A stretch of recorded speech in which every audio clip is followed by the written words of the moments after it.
सिख भाई हो, लोग कहते हैं ये तो मुसलमानों का मसला है, आप इसे कैसे देखते हैं? ਜਿੱਥੇ ਵੀ ਇਨਸਾਨੀਅਤ ਦਾ ਖੂਨ ਪੈ ਰਿਹਾ ਹੋਵੇ ਉੱਥੇ ਮੈਨੂੰ ਕੀ ਹਰ ਇੱਕ ਬੰਦੇ ਨੂੰ ਉੱਠ ਕੇ ਆਵਾਜ਼ ਲਾਉਣੀ ਚਾਹੀਦੀ ਆ। ਅੱਜ ਦਿਨ ਮੁਸਲਮਾਨ ਵੀਰਾਂ ਤੇ ਹੈਗਾ, ਕੱਲ ਨੂੰ ਸਿੱਖਾਂ ਤੇ ਵੀ ਆ ਸਕਦਾ, ਹਿੰਦੂਆਂ ਤੇ ਵੀ ਆ ਸਕਦਾ, ਕਿਸੇ ਤੇ ਵੀ ਆ ਸਕਦਾ। ਸੋ ਸਾਨੂੰ ਚਾਹੀਦਾ ਵਾ ਕਿ ਮੋਢੇ ਨਾਲ ਮੋਢਾ ਰਲਾ ਕੇ ਅਸੀਂ ਇੱਕ ਦੂਜੇ ਦੀ ਆਵਾਜ਼ ਬਣੀਏ ਤੇ ਇੱਕ ਦੂਜੇ ਦੇ ਹੱਕ ਵਾਸਤੇ ਖਲੋਈਏ। उर्दू पॉइंट की वीडियोस देखने के लिए हमारा चैनल सब्सक्राइब कीजिए और बेल के आइकन पर क्लिक कीजिए ताकि आप हमारी तमाम आने वाली वीडियो से बाखबर रह सकें।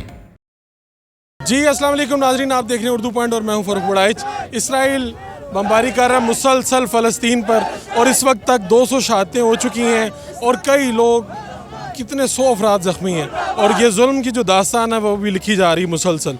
यहाँ पर लिबर्टी चौक पे और यहाँ पे सिविल सोसाइटी और कुछ ऑर्गेनाइजेशन मिल के ये एहतजाज कर रही हैं। यहाँ पर बड़ी तादाद मौजूद हैं, लेकिन हमारे एक सिख भाई भी मौजूद हैं। बलवीर सिंह साहब, आप स्टूडेंट हैं और ख़ास तौर पे कैसे पता चला और क्या देखते हैं इसराइल जो कर रहा है इस वक्त, उसे किस निगाह से देखते हैं? ਵੇਖੋ ਜੀ, ਮੈਨੂੰ ਜਿਹੜਾ ਪਤਾ ਚੱਲਿਆ ਨਾ ਉਹ ਇੰਸਟਾਗ੍ਰਾਮ ਤੇ ਫੇਸਬੁੱਕ ਰਾਹੀਂ ਪਤਾ ਚੱਲਿਆ, ਸੋਸ਼ਲ ਮੀਡੀਆ ਰਾਹੀਂ ਪਤਾ ਚੱਲਿਆ ਤੇ ਮੈਨੂੰ ਲੱਗਿਆ ਕਿ ਮੈਨੂੰ ਵੀ ਇੱਥੇ ਜਾਣਾ ਚਾਹੀਦਾ। ਉਹਦਾ ਕਾਰਨ ਕੀ ਆ ਕਿ ਜਿੱਥੇ ਵੀ ਜ਼ੁਲਮ ਹੋ ਰਿਹਾ ਹੋਵੇ, ਜਿੱਥੇ ਵੀ ਇਨਸਾਨੀਅਤ ਦਾ ਖੂਨ ਪੈ ਰਿਹਾ ਹੋਵੇ ਉੱਥੇ ਮੈਨੂੰ ਕੀ ਹਰ ਇੱਕ ਬੰਦੇ ਨੂੰ ਉੱਠ ਕੇ ਆਵਾਜ਼ ਲਾਉਣੀ ਚਾਹੀਦੀ ਆ। ਪੂਰੀ ਦੁਨੀਆ ਦੇ ਵਿੱਚ ਮੁਜ਼ਾਹਰੇ ਹੋ ਰਹੇ ਨੇ, ਕਿਸ ਤਰ੍ਹਾਂ ਉਹਨੂੰ ਕਿਸ ਨਜ਼ਰ ਨਾਲ ਦੇਖ ਰਹੇ ਹੋ?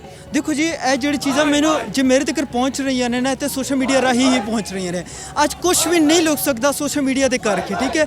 ਦੂਜੀ ਗੱਲ ਇਹ ਵਾ ਕਿ ਸਾਰੀ ਦੁਨੀਆ ਨੂੰ ਇਹਦੇ ਖਿਲਾਫ ਉੱਠਣਾ ਚਾਹੀਦਾ, ਇਹਦੇ ਖਿਲਾਫ ਆਵਾਜ਼ ਚੱਕਣੀ ਚਾਹੀਦੀ ਆ ਤੇ ਮੈਂ ਤਾਂ ਇਹ ਵੀ ਕਹਾਂਗਾ ਕਿ ਮੁਕੰਮਲ ਬਾਈਕਾਟ ਜੇ ਹੋਵੇ ਤੇ ਉਹ ਤੇ ਹੋਰ ਵਧੀਆ ਗੱਲ ਹੈਗੀ ਆ। ਖਾਸ ਗੱਲ ਕਹੀ ਜਾਂਦੀ ਹੈ ਕਿ ਜੀ ਇਹ ਤੇ ਫਲਸਤੀਨ ਦੇ ਵਿੱਚ ਚੂँकि ਮੁਸਲਿਮਸ ਨਾਲ ਇਸ ਤਰ੍ਹਾਂ ਹੋ ਰਿਹਾ ਤੇ ਖਾਸ ਸ਼ਾਇਦ ਇੱਕ ਕਮਿਊਨਿਟੀ ਦਾ ਮਸਲਾ ਹੈ ਤੇ ਤੁਸੀਂ ਇਸ ਗੱਲ ਨੂੰ ਕਿਸ ਤਰ੍ਹਾਂ ਇੰਡੋਰਸ ਕਰਦੇ ਹੋ? ਤੁਸੀਂ ਤੇ ਸਿੱਖ ਭਾਈ ਹੋ ਤੇ ਇਸ ਗੱਲ ਨੂੰ ਕਿਸ ਤਰ੍ਹਾਂ ਦੇਖਦੇ ਹੋ? ਲੋਕ ਕਹਿੰਦੇ ਨੇ ਇਹ ਤਾਂ ਮੁਸਲਮਾਨों का मसला है, आप इसे कैसे देखते हैं? ठीक ਵੀਰ ਜੀ, ਵੇਖੋ ਇੱਕ ਗੱਲ ਹੈਗੀ ਆ, ਕੁਰਾਨ ਪਾਕ 'ਚ ਵੀ ਇਹ ਗੱਲ ਲਿਖੀ ਗਈ ਹੈ ਕਿ ਇੱਕ ਇਨਸਾਨ ਦਾ ਖੂਨ ਪੂਰੀ ਇਨਸਾਨੀਅਤ ਦਾ ਹੈਗਾ, ਇੱਕ ਇਨਸਾਨ ਉੱਤੇ ਜ਼ੁਲਮ ਪੂਰੀ ਇਨਸਾਨੀਅਤ ਉੱਤੇ ਜ਼ੁਲਮ ਹੈਗਾ।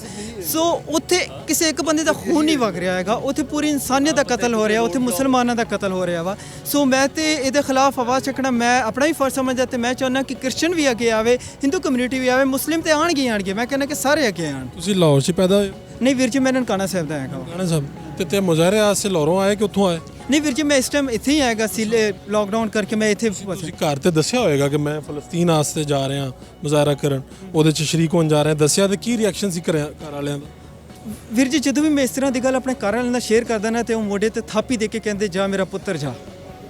ਹਾਂ, ਇਹ ਚੰਗਾ ਕੰਮ ਹੈ, ਤੂੰ ਖਲੋ ਜਾਵੇ ਜਾ। ਦੇਖੋ, ਜ਼ੁਲਮ ਦੇ ਖਿਲਾਫ ਖੜੇ ਹੋਣਾ ਮੈਂ ਸਮਝਦਾ ਕਿ ਇਹ ਸਿੱਖਿਆ ਮੈਨੂੰ ਗੁਰੂਆਂ ਨੇ ਦਿੱਤੀ ਹੈ, ਮੈਨੂੰ ਧਰਮ ਨੇ ਦਿੱਤੀ ਹੈ ਤੇ ਮੈਨੂੰ ਮਾਪਿਓ ਨੇ ਦਿੱਤੀ ਆ। ਤੇ ਸਿੱਖ ਕਮਿਊਨਿਟੀ ਪੂਰੀ ਦੁਨੀਆ 'ਚ ਹੈ ਤੇ ਬੜੀ ਵੱਡੀ ਤਾਦਾਦ 'ਚ ਹੈ। ਉਹਨਾਂ ਸਾਰਿਆਂ ਨੂੰ ਕੋਈ ਮੈਸੇਜ ਦੇ ਦਿਓ ਨਾ, ਜਿਹੜਾ ਕੋਈ ਕੈਨੇਡਾ ਬੈਠੇ ਨੇ, ਜਿਹੜਾ ਅਮਰੀਕਾ ਬੈਠੇ ਨੇ, ਇੰਡੀਆ ਬੈਠੇ ਨੇ, ਪਾਕਿਸਤਾਨ ਦੇ ਵਿੱਚ ਨੇ, ਉਹਨਾਂ ਨੂੰ ਕੀ ਪੈਗਾਮ ਦਿਓਗੇ ਖਾਸ ਤੌਰ ਤੇ ਇਸ ਮਾਮਲੇ ਦੇ ਉੱਤੇ? ਦੇਖੋ ਜੀ, ਮੈਂ ਇੱਕ ਪੈਗਾਮ ਦੇਣਾ ਚਾਹਾਂਗਾ ਸਾਰਿਆਂ ਨੂੰ, ਨਾ ਸਿਰਫ ਸਿੱਖ ਕਮਿਊਨਿਟੀ ਨੂੰ ਬਲਕਿ ਹਰ ਇੱਕ ਬੰਦੇ ਨੂੰ, ਕਿ ਇਹ ਜੋ ਕੁਝ ਵੀ ਹੋ ਰਿਹਾ ਨਾ, ਮੇਰੇ ਅਕੋਰਡਿੰਗ ਟੂ ਮੀ ਇਹ ਇਨਸਾਨੀਅਤ ਦਾ ਕਤਲ ਹੈਗਾ ਵਾ। ਇੱਕ ਮੁਸਲਿਮ ਦਾ ਕਤਲ ਨਹੀਂ, ਇਨਸਾਨੀਅਤ ਦਾ ਕਤਲ ਹੈਗਾ। ਇਨਸਾਨੀਅਤ ਮਰ ਰਹੀ ਹੈਗੀ ਆ।